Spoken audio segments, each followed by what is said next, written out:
G'day and welcome to Deno MAW. Today we are back in World of Warships, or more specifically a replay of a match I had in World of Warships, where I'm actually showing you this video because I got my first Kraken achievement, which for those who don't play the game is where you have to kill 5 ships in a single match, which I have never done before, hence why I said it was the first.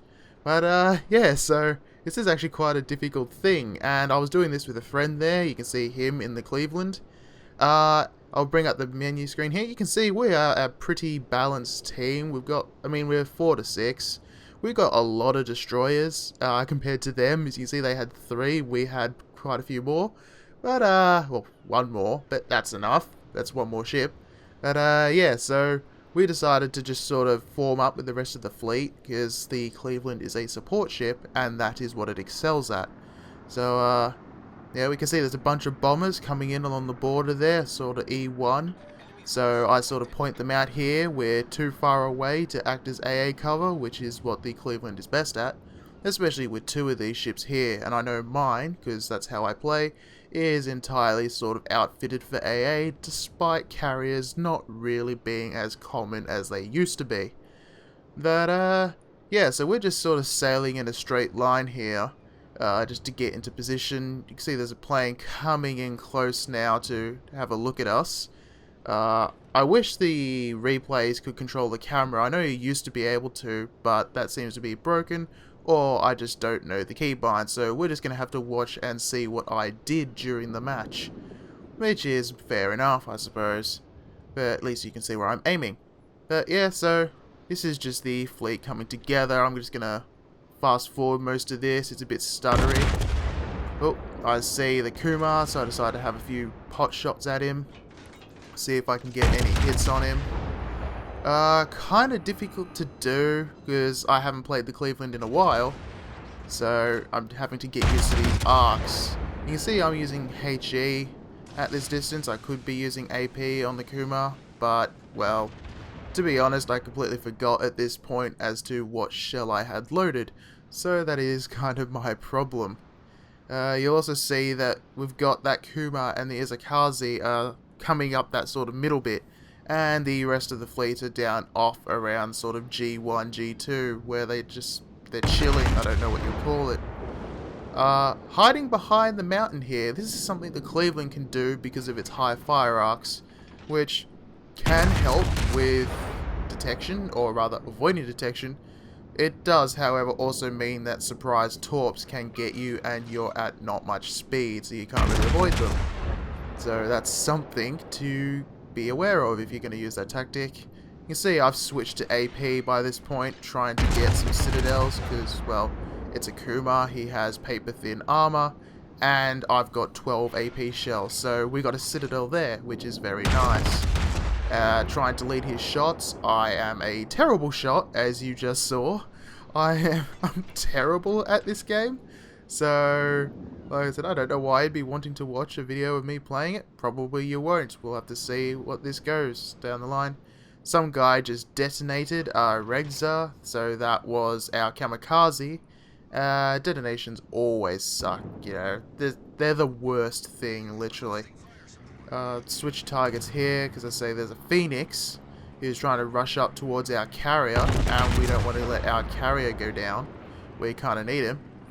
You'll see my friend, he's sort of in the division, he's swung down below the island. He was trying to get some fire on the Kumar that I was shooting at before, which then went down, so then he's having to sort of get back into position, and I was close to the Phoenix, so I decided to open fire along with his Fuso in defending our carrier.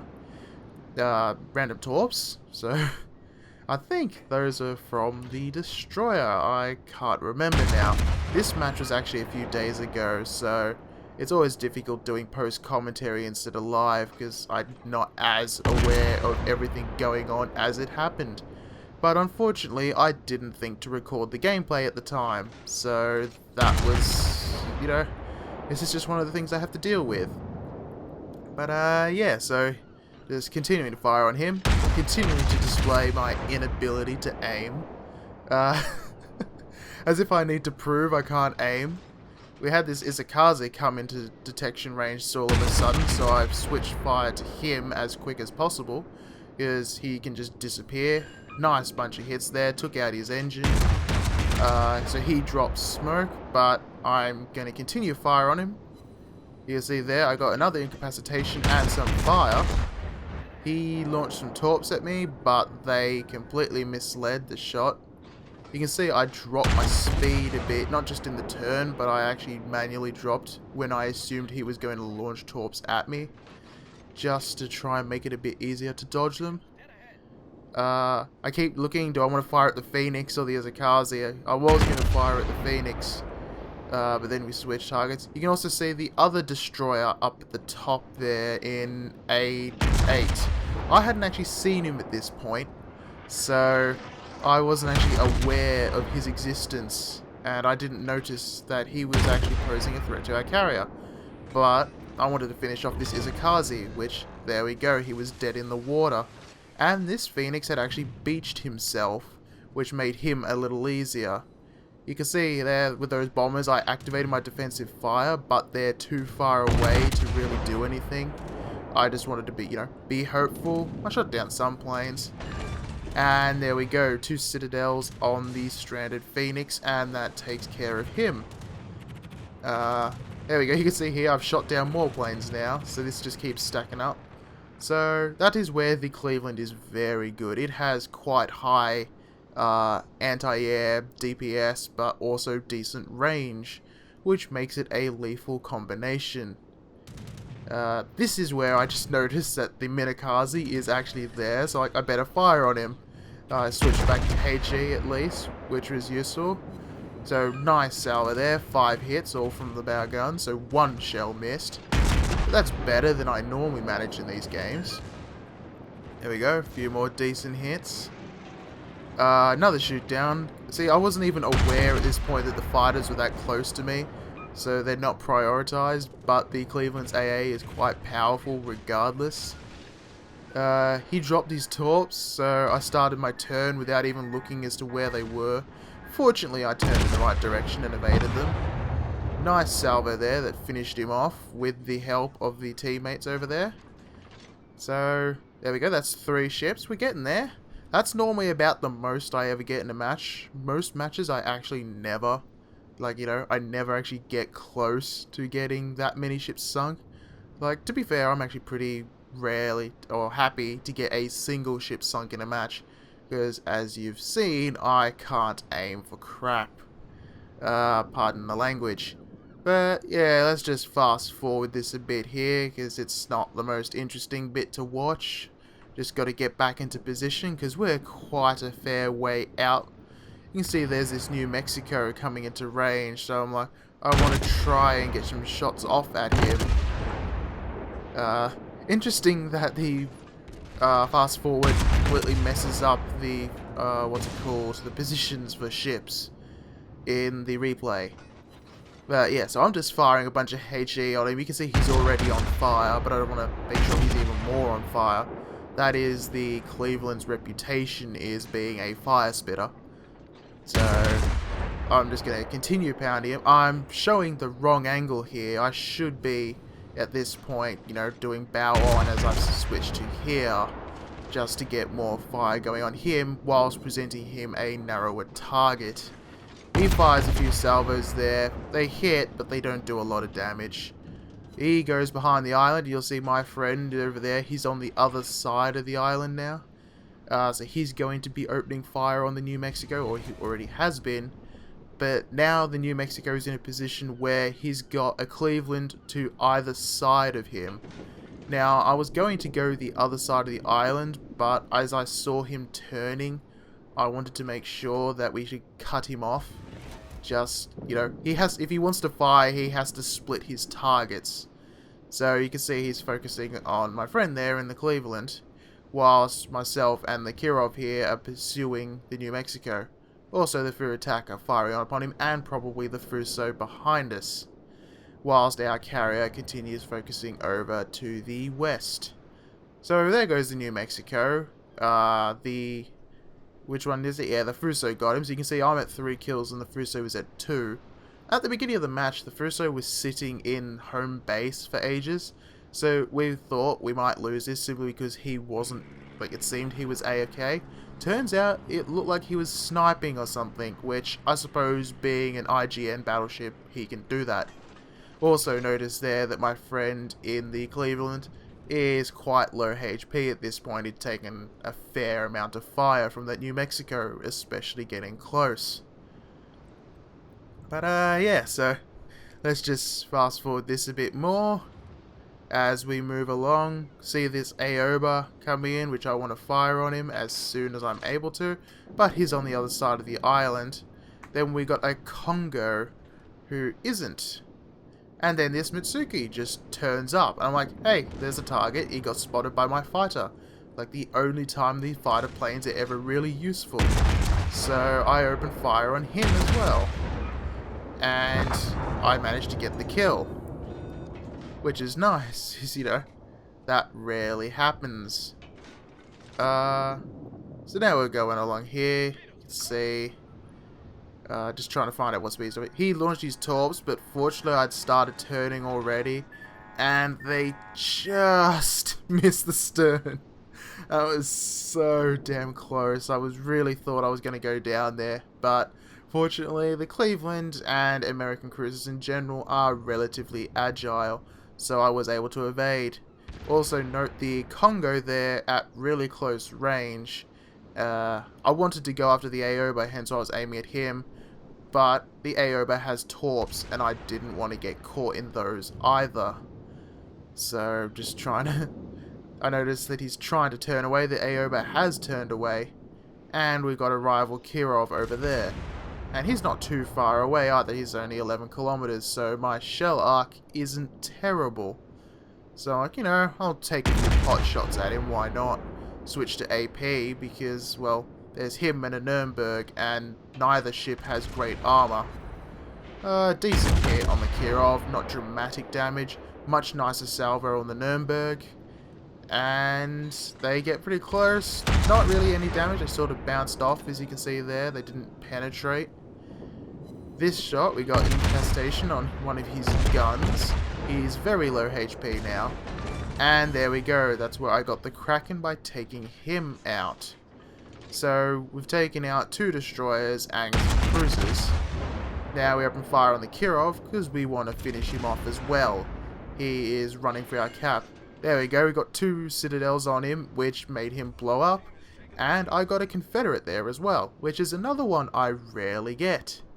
So, this was a really good match. And this was coming off the back of games in the destroyers. I've been playing the Nevny, I think it's called, the Russian tier 5 destroyer, because I wanted to get further up the destroyer line, but I'm not very good. As you can see, my gunnery skills are not great. And so here I was firing AP at the Congo, mostly because I was trying, or rather hoping, to get some deck penetration hits, whilst my friend was trying to set him on fire with HE. Wasn't really working, as you can see. They're mostly just bouncing if they do hit. I wasn't getting the angles right, and I wasn't really hitting the locations I wanted. So eventually I end up switching to HE. I can't remember exactly where I do it, but you'll see that I get some relatively okay hits when I hit his structure, but most of them aren't good.